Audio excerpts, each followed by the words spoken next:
morning, colleagues. My name is Dr. Cheryl Lentz, and welcome back to Part 2. Do you know the ethical boundaries of your editor?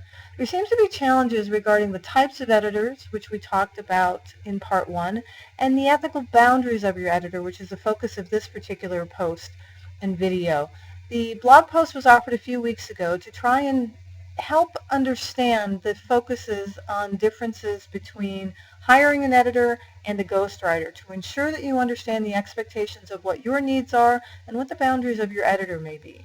For example, the idea is to look at the integrity of your editor as well as your own integrity. As a writer, the uniqueness of your writing is important. It's unique to you, your writing style, your intentions, and your signature.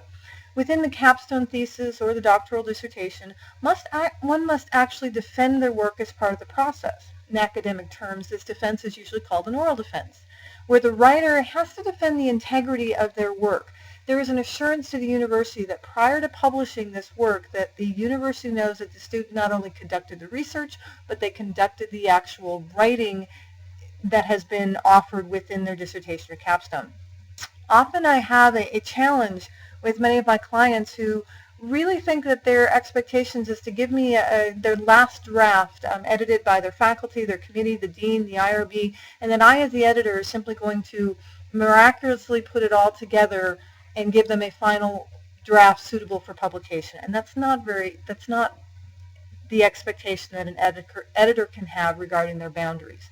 A professional editor must adhere to ethical boundaries where I can proofread grammar, spelling, adjust format, make suggestions for passive voice, and maybe even adjust details that are on a reference list. However, I may not rewrite, ghostwrite entire sections or chapters in any way, offer original writing, because this is not my writing, this is my client's writing. An editor must walk a very fine line to protect the integrity of the work of their clients, because the editor's style may not come through in the writing. The dissertation, the capstone, or the professional article is not our writing as an editor. I am not the author. I am the editor only, and where I may offer advice, but I may not offer original writing.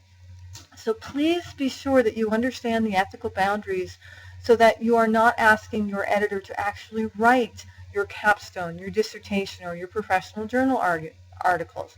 I simply will refuse. There are many on the internet who actually will write the entire study, conduct the entire research. However, students then are faced with fraudulently lying when defending their work during the oral defense because they didn't write the article or the research or conduct the actual hypothesis and the actual analysis of the synthesis.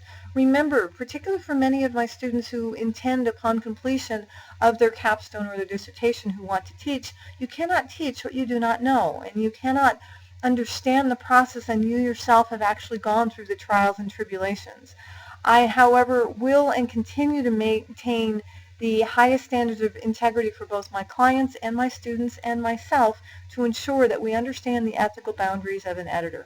I welcome the opportunity to talk further. Please make sure that you understand the differences in editing, which was covered in Part 1, and then the ethical boundaries of your editor to make sure that you understand what your role is, what your faculty's role may be, and the role of your editor so that you understand the difference between what editing is and what ghostwriting is.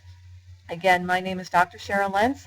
I'm known as the academic entrepreneur. I do offer professional editing services. Please find us on www.dissertationpublishing.com. I look forward to talking with you further. Please let me know how I can help. Bye now.